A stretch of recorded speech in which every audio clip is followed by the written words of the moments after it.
Hello, everyone. Welcome back to another edition of the GeoInterview. Today, we have with us renowned expert on North Korea, Dr. Ramon, a professor at the King's College London. He has led numerous research projects and published extensively on topics such as Korean foreign policy and global governance. Sir, it is an honor to have you here with us. How are you doing today? I'm doing well. Thank you very much for having me.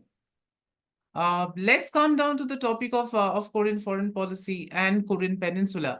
The Korean Peninsula, especially if we look ahead into, we have seen dramatic geopolitical hotspots on the world stage. Given your expertise on Korean foreign policy and Korean Peninsula, what are the factors behind its current geopolitical linkages, current defense dynamics in the Korean Peninsula, especially if we see it from the prism of nuclear deterrence? In my view, there are two main factors driving this instability. I think the first factor is the fact that North Korea feels that the 2018-2019 diplomatic process between the two Koreas, between North Korea and the US, didn't yield any results for Pyongyang. And Kim Jong-un put really all his diplomatic efforts into obtain a successful outcome, and following the failure of the Hanoi summit in 2019, when then President Donald Trump led the negotiation table with Kim Jong-un basically chasing him, that was a big loss of face for North Korea, but also realization that any diplomatic process with the US and with South Korea will take time to yield results if it ends up being successful.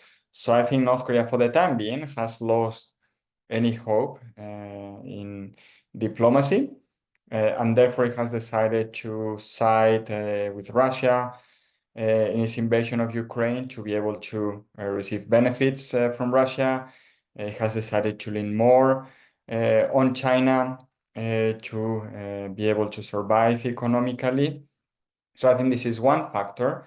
And I think the second factor, that if you look at the changing political situation in the US and South Korea, in the US you have President Biden, who clearly doesn't see North Korea as a priority. He's very much focused on the challenge that he sees coming from China. He's very much focused, obviously, on supporting Ukraine against Russia's invasion. Now he has to focus as well on developments in the Middle East, with the war between Israel and Hamas taking place there. Plus, if you look at South Korea, we have a President Yoon, that is less keen on engagement with North Korea and is more focused on global affairs, is more focused on the human rights situation in North Korea. So you have two countries now, the US and South Korea, that don't want to prioritize the North Korean issue, right? They don't want to prioritize relations with North Korea. So on both sides, both on the North Korean side, but also on the side of the US and South Korea, you see a move away from the diplomacy that we saw in 2018, 2019. And conversely, you see an increase in tensions, which is the way that North Korea tends to act when there is no diplomacy taking place with South Korea, or there is no diplomacy especially taking place with the US. So that was one of the observations that also many think tanks and many organizations and also many countries usually hold, especially when we talk about the importance of military and economic cooperation side by side. It is going ahead. When we usually relate Russia and North Korea, the potential political consequences for, especially for the Korean policy, is quite huge. Like, what are the potential possibilities of nuclear proliferation with regard to this particular bonhombi between Russia, China, and North Korea in this particular context? I think this is a big concern. It is a big concern because we have seen in the past North Korea has not refrained from proliferation of nuclear technology, nuclear expertise, also missiles and missile technology to third countries. We have seen this in the Middle East, especially countries such as Iran. And I think that right now there is no incentive for North Korea not to proliferate, because there is no dialogue process taking place with the US or with South Korea that would make the Kim Jong-un regime think that maybe it was in its interest not to proliferate. we also see how, in return for the support that North Korea is providing to Russia, such as munition, for example, the support that is given also in the form of missiles, so that Russia can continue its invasion of Ukraine. I think that North Korea is in a position to extract a high price for its support. So I wouldn't be surprised if we see Russian expertise, Russian technology in the nuclear field, also in the area of missiles, being used to repay North Korea for the support that it is given to, in this case, Putin's invasion of Ukraine, President Putin's invasion of Ukraine. And I also think that there's another factor to consider. I don't think that China is particularly pleased with this cooperation between North Korea and Russia, but China is not going to stop the two of them from working together with each other. It has little incentive, China, at this point, given its competition with the US, growing competition with the US, and also its growing enmity towards South Korea and towards Japan. There's no incentive for China to actually try to stop North Korean proliferation to the rest of the world, or to stop these ties between Russia and North Korea. This is something that China has done in the past when it tried to apply pressure on North Korea to come back to the negotiation table, but this is not the case right now. So obviously there is the non-proliferation activities led by South Korea, by the US, Japan, European countries are also involved in them, but the allies and the supporters of North Korea are not going to contribute to try to stop this proliferation, and North Korea has a huge incentive to proliferate at this point in time. Now, I would like to go with one of the specific questions, especially about the history of the Korean Peninsula and the entire conflict altogether.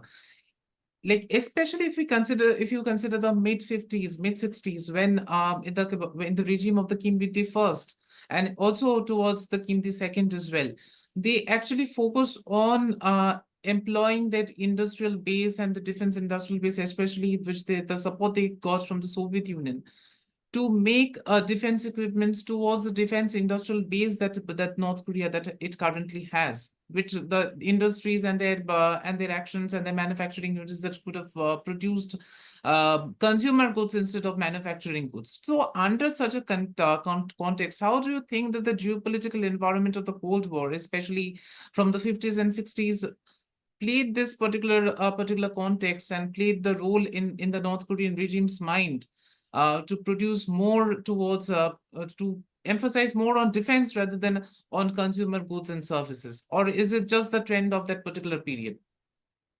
I think this is another very important question, because if we look at North Korean policy today, you can trace it back to the post-Korean War period, in which North Korea realized that without the support of China especially, but also the support of the Soviet Union back then, North Korea wouldn't exist anymore, because American troops or UN troops led by the US, along with South Korean troops, basically pushed North Korean troops all the way to the border between the North and China.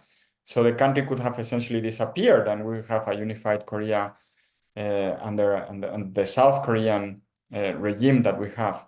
So I think North Korea realized that it couldn't depend on the big powers, back then China and the Soviet Union, to protect itself. It needed to develop its own nuclear weapons. It needed to develop its own missile programs to deter a possible strike from the US and from South Korea, or a counter-strike if North Korea were ever going to decide to invade the South again.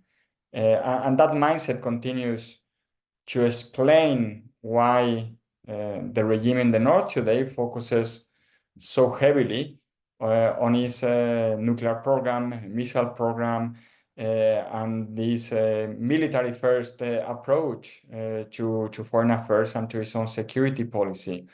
There's also another thing to consider, is that obviously North Korea received the support of China and the Soviet Union in the Korean War. It has an alliance with China today. It is upgrading relations with Russia, as we saw in recent weeks when President Putin met with Kim Jong-un in North Korea, but North Korea doesn't trust the big powers, right? It doesn't trust the US, but also it doesn't trust China, and it doesn't trust Russia, because it thinks that the big powers will take decisions based on their own self-interest. So, for example, after Russia's original invasion of Crimea in the year 2014, North Korea was as worried of these Russia's actions as it had been of the US invading Iraq and Afghanistan at the turn of the 21st century. From a North Korean perspective, the big powers today may be your friends, but tomorrow they may take a different decision, right? And they may decide to abandon you. And this explains why North Korea feels that it needs to have its own nuclear weapons program, and it cannot necessarily trust its partners to defend the country in the future. And this mentality, as I said, goes back to the 1950s and 60s. It's not new when it comes to North Korea. And I think this also explains why in the future we should expect North Korea to continue to prioritize nuclear weapons and missile programs over the well-being of its own population and economic growth, which from a North Korean perspective is desirable, but is secondary to the security of the regime. So coming back to that point, especially the current narrative, which is especially going right now, is that when the United States dropped atomic bombs over Hiroshima and Nagasaki, especially after the end of the Second World War, the Kim the First, the father of the current North Korean regime, usually, if you can see in that sense, he was serving in the Soviet army at that point of time. It played a role. The nuclear explosions, especially in that current period, played a role into his mind that nuclear weapons is is one of the alternatives that a country must have for to ensure his regime survival. In the later period, of course, it turned towards an authoritarian regime, and the entire regime was banking on nuclear weapons to make sure that it can preserve its current rules and regime in the Korean minds. Especially, never mind, I'll go to that another questions that I have right now, especially with regard to authoritarianism and the human rights record. How do you think that the current North Korea's leadership actually views the world, especially when it has tested so many missiles systems right now, and also at the same stage it is somewhat tried to modernize its country to a bit, not like as we see in the East Asian tiger economies, but especially or even like the United States, where we see consumer market-driven economies is playing a role. How exactly do you think in the current context the leadership is looking ahead into the world post-2020? I think that North Korea suffered more than any other country, or as much as any other country, from the COVID pandemic. It was the first country, we should remember, that completely closed its borders to outside trade, even before China did, for example. And it was one of the very last countries to actually reopen the border. So we know that the economy has suffered. There have been very few defectors from North Korea since the COVID-19 pandemic, but those who have made it all the way to South Korea report that the economic situation significantly deteriorated during this period of time because North Korean markets were not receiving goods from China anymore, or through China anymore.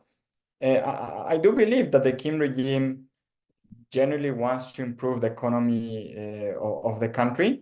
And Kim Jong-un, when he came to office, he did indicate that his two priorities would be the improvement of the North Korean economy, together with the development of the nuclear weapons program and the missile program. He has delivered on the second, but he hasn't delivered on the first.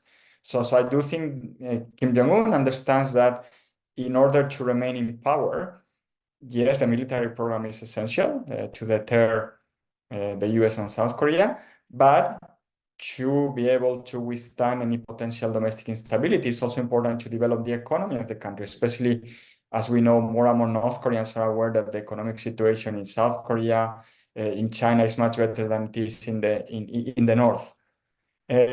But having said that, if he has to choose between the two, nuclear weapons program, missile program on the one hand, economic development on the other, now we know that his choice is going to be the first one, right? He's going to go for the development of the military capabilities of his country.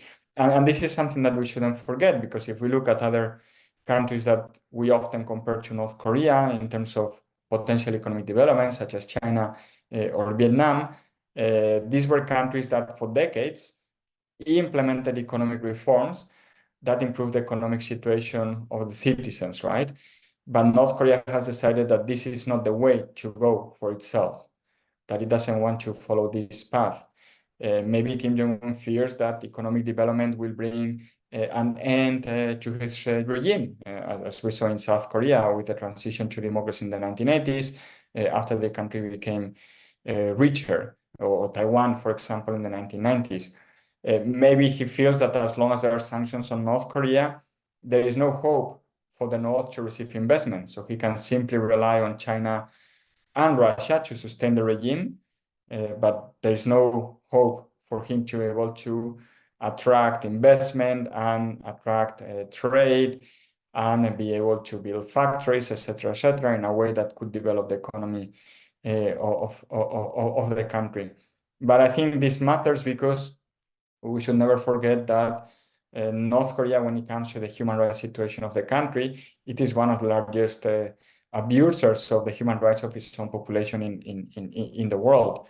And this partly is related, of course, to the confrontation that North Korea has with the US and with South Korea. It considers many of its own population to be potential enemies, but it also has to do with the fact that many North Koreans are displeased or angered with the economic situation of the country, and they try to rebel against it, even if it's in economic terms, by trading within markets, by watching South Korean dramas as a form of escapism, or listening to South Korean songs, or using South Korean slang, right, that they consider to be cooler than North Korean own vocabulary. So there's this form of rebellion within the country that the North Korean regime is trying to oppress, or is actually oppressing. And this has to do with the poor economic situation that you have in North Korea. So it was a very important point that it has been raised by you, especially when we talk about the nuclear weapons program and the current geopolitical climate around it. It more or less sounds to us and our viewers is that like the North Korean nuclear program is kind of an hereditary, because it is its administration is just hereditary in nature. It passes from the father to the son. But in the current context, especially if you can just give our viewers bit of an understanding about the political economy under the Kim Jong-un and how it is different from the previous administrations. There haven't been massive changes, but there have been some changes. When Kim came to office, he formally acknowledged that markets were a feature of the country's economy, right? That markets, which are led by the people of North Korea, they were set up by the people of North Korea, they were not set up by the regime back in the 1990s, right, when they were first open, are the main way that most North Koreans today have of surviving, right? That is not that they can be fed through a centralized system, as may have been the case in the 50s all the way to maybe the 70s or the 80s, right? So there was this acknowledgement. And you saw how Kim spent significant time in trying to deliver projects, housing, infrastructure, even theme parks, for example, to make North Korea, or at the very least Pyongyang, a more normal economy, like the one we maybe use if we visit China or Vietnam, right? The two countries that I mentioned previously. But it has to be said, there has been a crackdown in these activities, especially since the COVID-19 pandemic, as the North Korean regime has tried to become more controlling of its own population. So we are at an inflection point right now, because we don't know whether Kim Jong-un is going to go back to 10 years ago when he took office, and he seemed to be bent on opening up the economy a little bit, acknowledging the importance of the markets for the country, or not. He's going to continue to crack down these activities, and in this sense, the economy of the country won't be too different from that of under his grandfather, and his father as well, in which the state played a bigger role. Even if this were the case, though, the North Korean state, if we compare it today with its position in the 1950s, 60s, all the way to the 1980s, it is far weaker. It is not able to feed the population of North Korea, as was the case back then, especially with the support that North Korea received from fellow communist countries. So even if Kim Jong-un wants to go back to this economy, a style that his father and grandfather pursued, his capabilities are weaker, especially compared to his grandfather. So in any case, the market will continue to play a role in the economy of the country, regardless of the extent to which the regime may try to crack down on it. So basically, we're talking about some of the restrictions, especially in the post-pandemic era and in the pandemic area, was much more tightened in North Korea by the current Kim regime. So what exactly does this mean for the economic policies that it has launched when it came to office? Does this mean a roll back to the previous periods, or is this, I mean, complete obliteration of the current economic reforms that it has played recently? Because recently it has been seen that the Kim Jong-un has tried to somehow relate itself with the liberal order, especially. I'm not telling the liberal order per se, like as we see in the United States or even in the Western countries, or even in some of the global South countries. It tried to relate with somehow of an easygoing nature when we see in terms of it was forecasting in terms of announcing flats in downtown Pyongyang. So how do you think does this mean a complete rollback towards the previous era, or what does this mean for the North Korean citizens right now, especially with the current economic policies and its rollback? I think it is an initial rollback. I don't think it's a complete rollback just yet. I don't think the North Korean regime can afford a complete rollback. We cannot go back to the pre-1990s period, even if Kim Jong-un wanted so. So I think we're at an inflection point, really, and we have to wait a few more years and see, because it may be that North Korea decided to engage in diplomacy again with the US after the upcoming election in November of this year that we have in the US, depending on the result of the election. Or it may be that North Korea realizes that it's becoming too dependent, not only on China, but on Russia. And we know that North Korea doesn't like that. And then it decided to diversify its economic links, and so obviously it means opening up to the US and to South Korea, especially when we talk about the economy of the North. So I think we have to wait and see, but for the time being, we haven't gone back clearly to the point that we had, to a situation that we had under his grandfather or even his father. But clearly, there has been a move away from the reforms implemented from the year 2013 until the year more or less 2016-17. Now let's come down to a bit about the geopolitics of North Korea and its and Northeast Asia, especially because we have talked a little bit about what goes in the internal politics and the economic structure of North Korea for a while right now. So how do you think, especially because of its current economic policies being launched, what exactly will its impacts on foreign policy, especially in Northeast Asia, specifically if you look into the context of China, Russia, and Japan? I think that what we are seeing here is that North Korea has decided for the time being it has to lean on Russia and China, and it has to confront the relationship that South Korea, Japan, and the US are developing. And I think we're going to see this for a number of years. As long as Russia's invasion of Ukraine continues, North Korea knows that it can count on Russian support in the UN Security Council, that it can count on Russian economic support as well, and that it can count on technology transfers and expertise from Russia. Meanwhile, when it comes to China, China has a decades-long policy of supporting North Korea economically, at least to ensure the survival of the regime. And I think Kim Jong-un knows this, that from Xi Jinping's perspective, Xi Jinping may not be happy with North Korea's behavior, development of its nuclear weapons program, but the alternative would be a unified Korea, which would be pro-US, and obviously China doesn't want this, right? Right in its border. So I think that North Korea knows that it can count on the support of these two countries and is going to continue chewing heavily on them. And at the same time, I think it's going to continue its provocations towards South Korea. It's going to continue to threaten South Korea with military strikes. We're seeing the balloon launches, of course, as well. I think when it comes to the US, even if Trump comes back to office again, I think North Korea will take a more cautious approach towards diplomacy with the US because Kim Jong-un, as I mentioned previously, lost face during the Hanoi summit with the unsuccessful outcome of the Hanoi summit, and he cannot afford this again.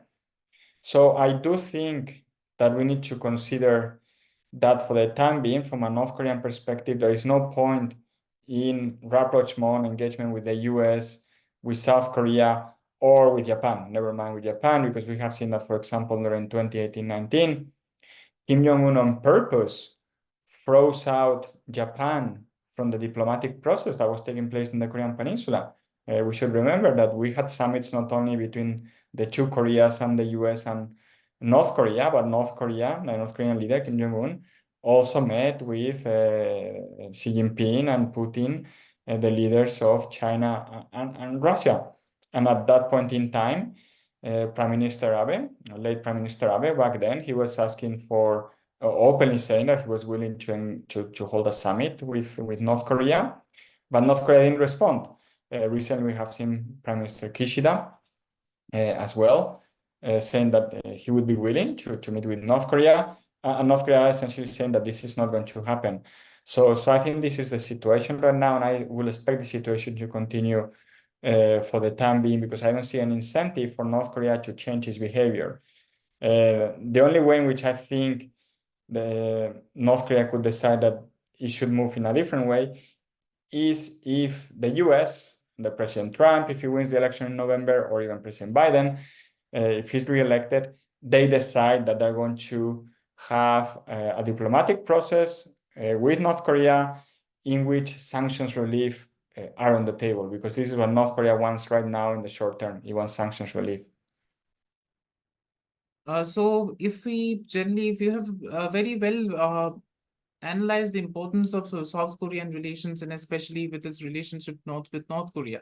But recently, in the current period, we have seen the North Korea attacking South Korea as one of the greatest enemies, especially North Korean and South Korean relations. Yes, North Korean and South Korean relations is one of its lowest points in the recent history. It has always been low. I will consider this as lowest point, but because Kim regime, it has been indicated by the Kim regime that it is dropping its policy of an unified Korea, that its father and grandfather had dreamed for a bit of a period of right now over the years. But with that sense, how do you think South Korea's grand strategy, especially by aligning with its economic and military power, will have implications over the region, and especially in terms of North Korea, when its infantry divisions and troops are just a few miles away from Seoul? I think what we have seen in recent years, under President Yoon, President Moon previously as well, but also previous presidents, is that they have been more willing to strengthen South Korea's military capabilities, technological capabilities as well, economic capabilities, but also to use them in a more strategic way to improve relations with India, for example, to improve relations with Southeast Asia, with Europe. Countries are regions which traditionally South Korea had limited relations, right? Not with US, China, Japan, or Russia, that traditionally have been the main focus of South Korean foreign policy and grand strategy. And this has implications for relations within the Korean Peninsula. There are two main implications in my view.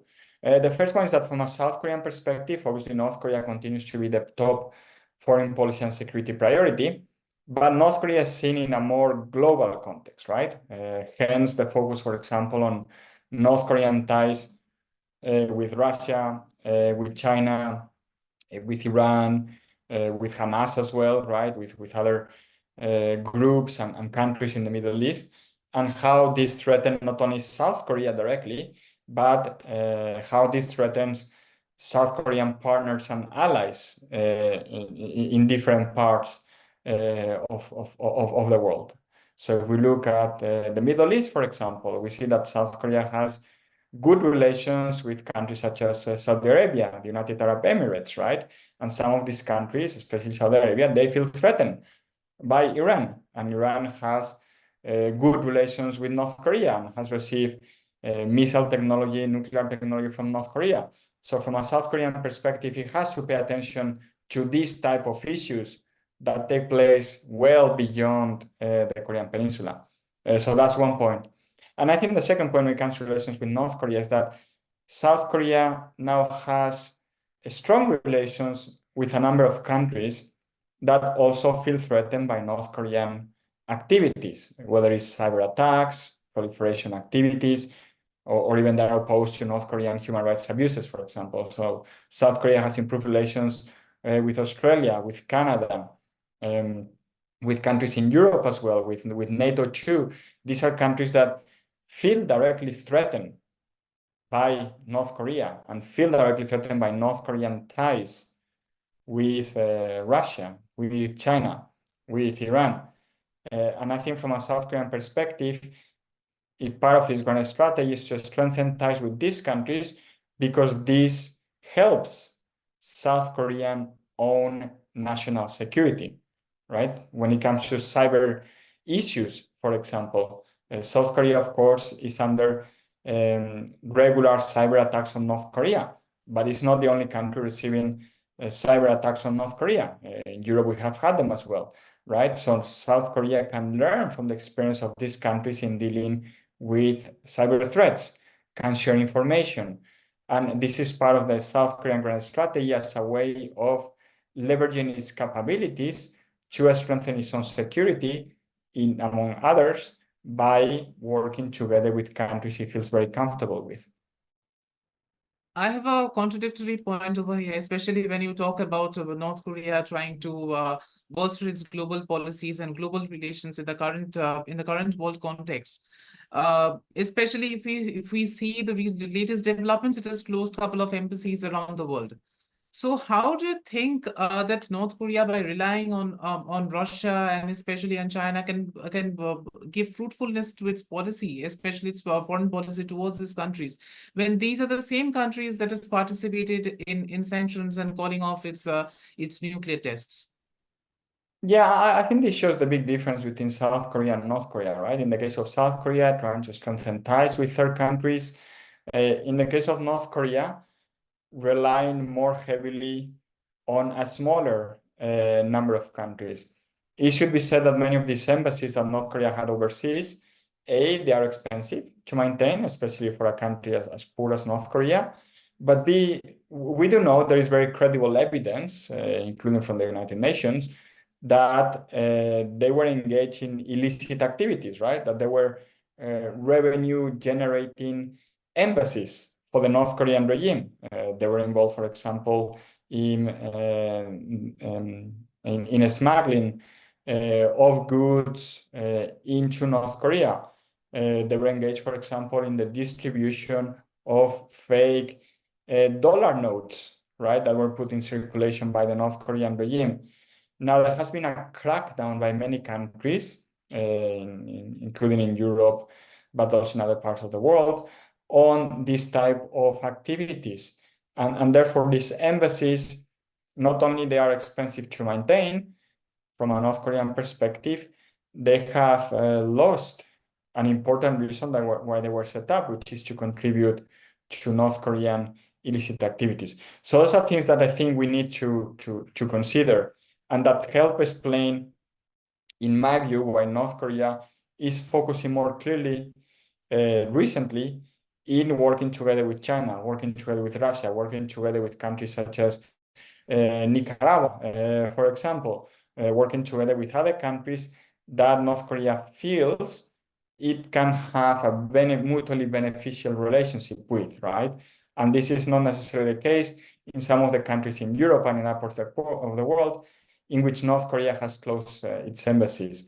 And as I said, right, this is a very clear difference with the grand strategy that South Korea is pursuing, which tries to develop links with as many countries as possible. In the case of the North, there has been this retreat and focusing more closely on those countries that North Korea thinks can serve its national interest. So when talking about national interest, also we have to see the other side as well, especially if we consider the South Korean foreign policy in this regard. And the involvement of other middle powers, especially their participations in the UN-led sanctions, especially in the Security Council.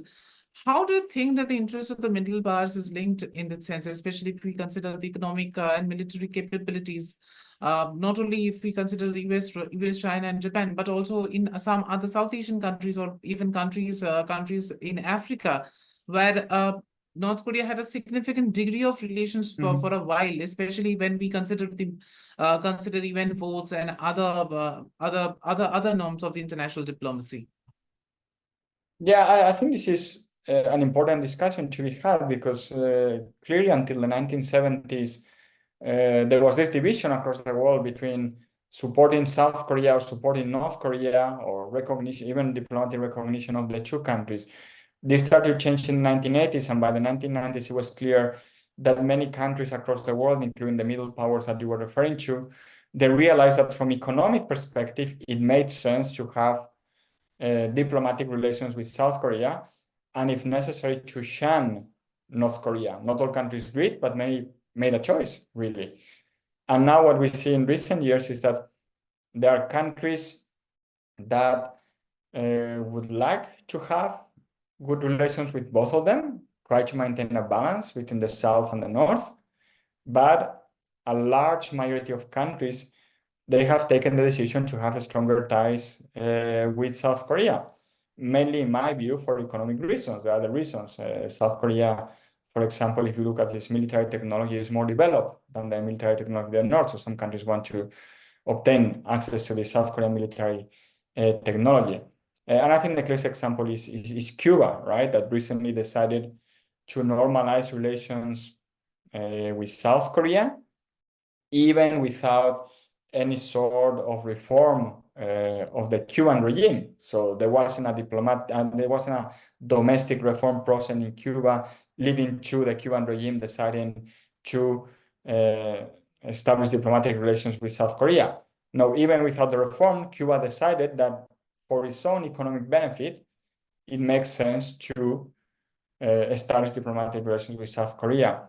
And this is symbolic because Cuba had been one of the very few countries that over the decades had very clearly decided to side with North Korea over the South, and continue to do so even after the end of the Cold War, even in recent years, when there has been, according to many, a new Cold War between authoritarian regimes and democratic regimes.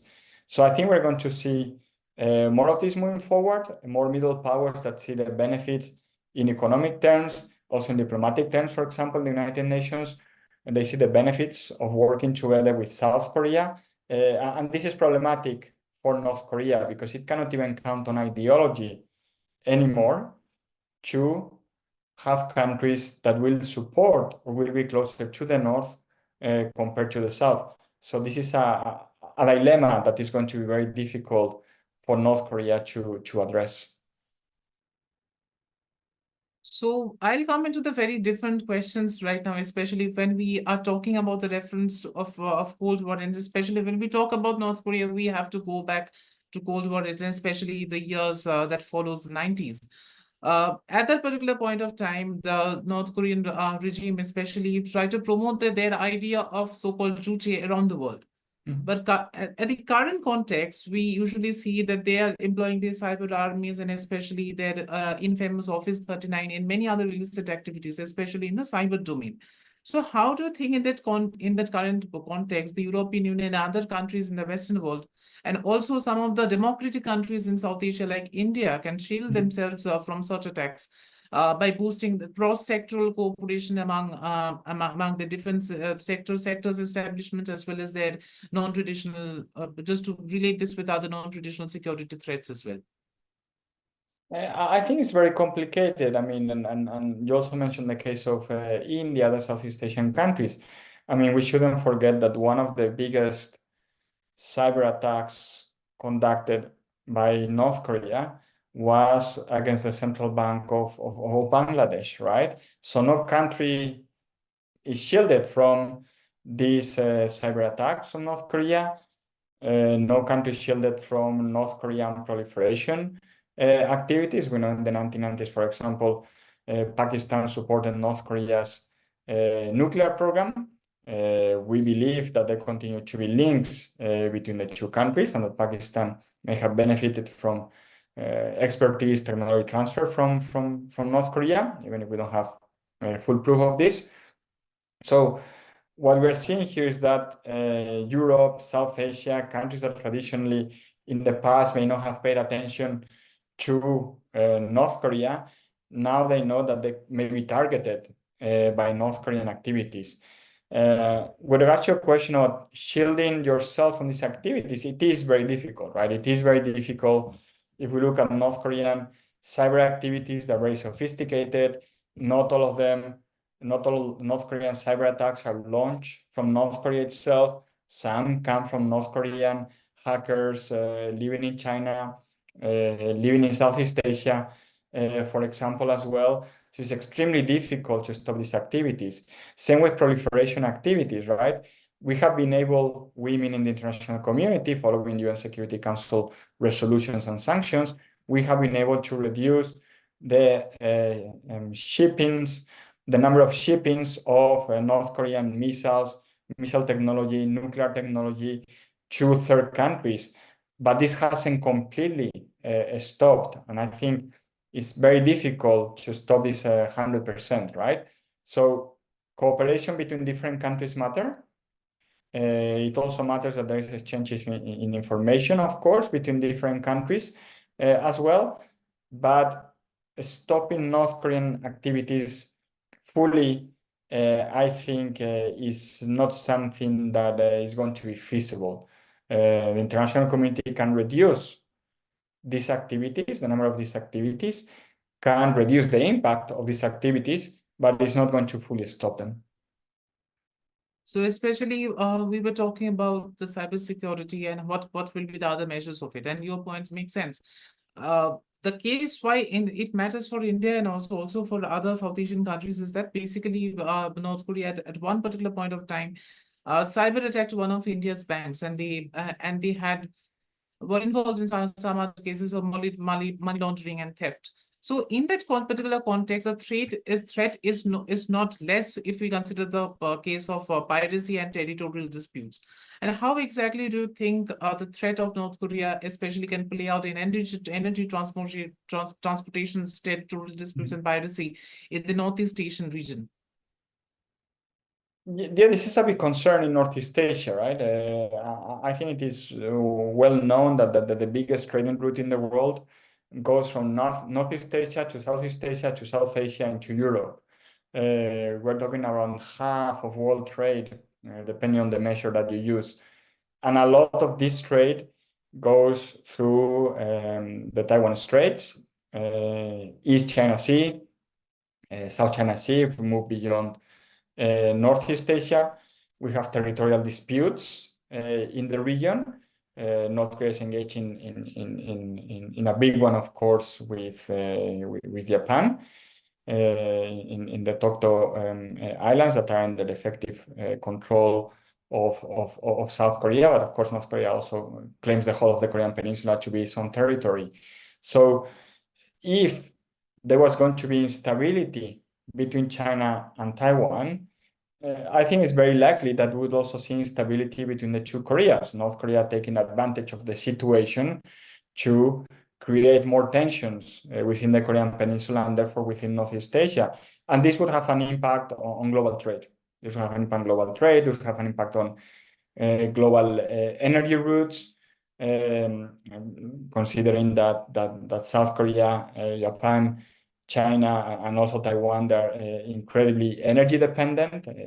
In the case of Taiwan, South Korea, and Japan, almost 100% of the oil and gas that they consume has to be imported from the rest of the world.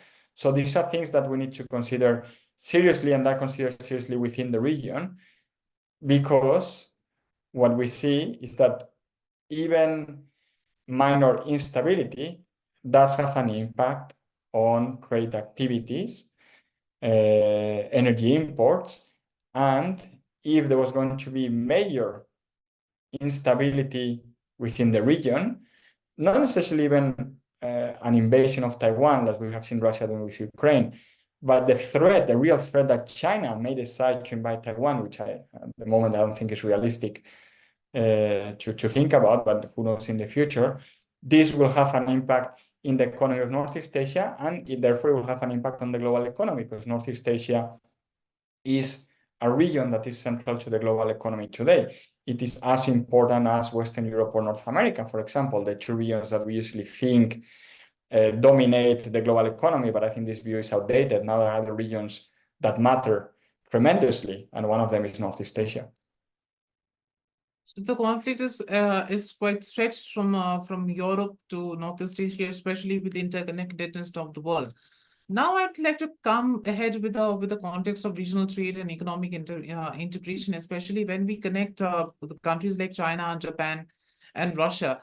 How do you think that the diplomatic relationship between these three countries, or the powers, or the existent regional powers in the Northeast Asia, will play a role when we consider the case of Korean Peninsula and when we consider the case of North Korea as well?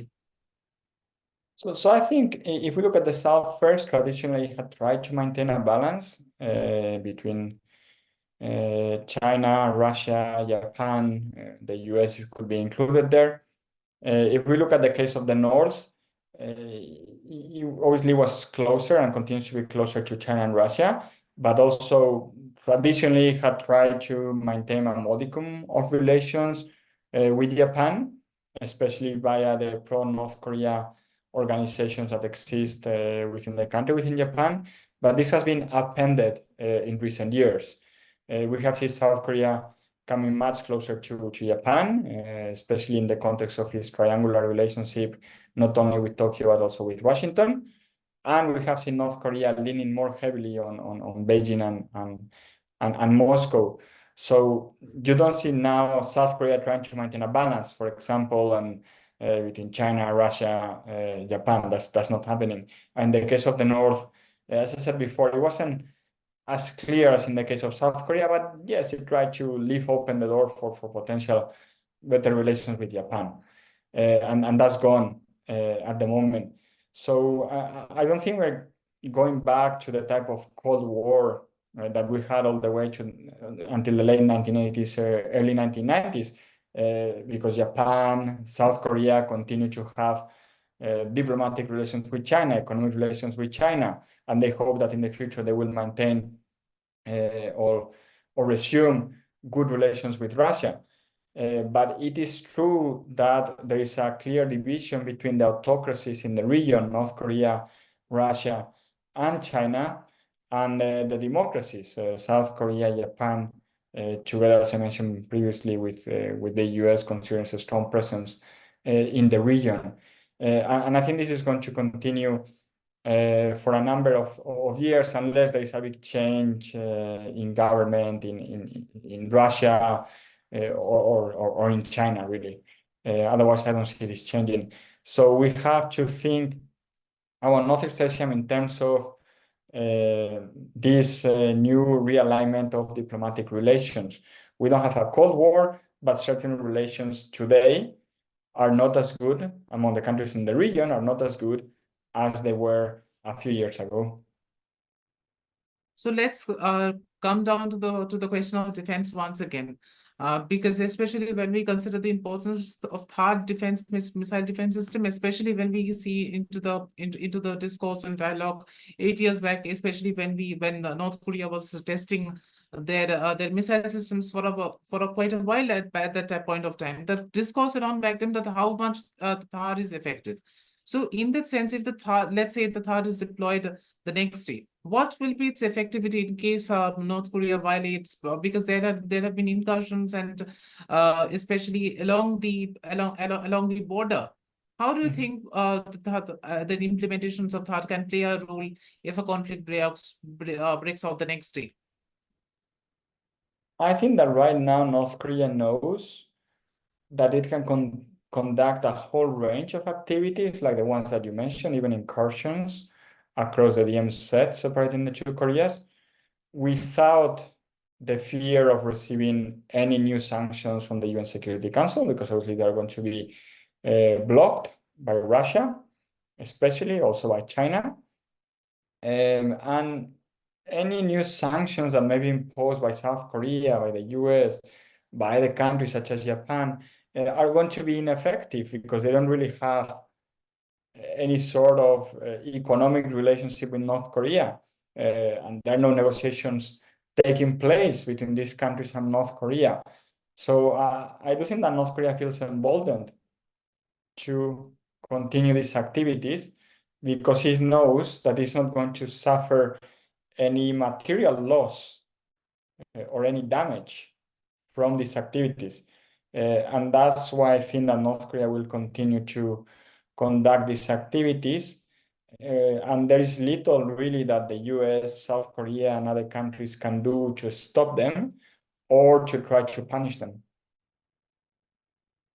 Now, I'd like to come to our last question or question of the day of this conversation, especially if we consider the case of international organizations and their role in the politics of the Korean Peninsula. How do you think the reforming the United Nations and the international law can play a role, especially in Korean Peninsula's diplomacy? Do you think there is an importance to reform United Nations to solve problems that are contentious as Korean Peninsula and its diplomacy surrounding it? Yes, I mean, I think it matters because in the case of the Korean Peninsula, let's say sanctions on North Korea, right? Countries that have veto power, China, Russia, they can stop any new sanctions on North Korea, even if a large share of the countries in the UN General Assembly in the past, they have shown that they are displeased with North Korea's actions, right?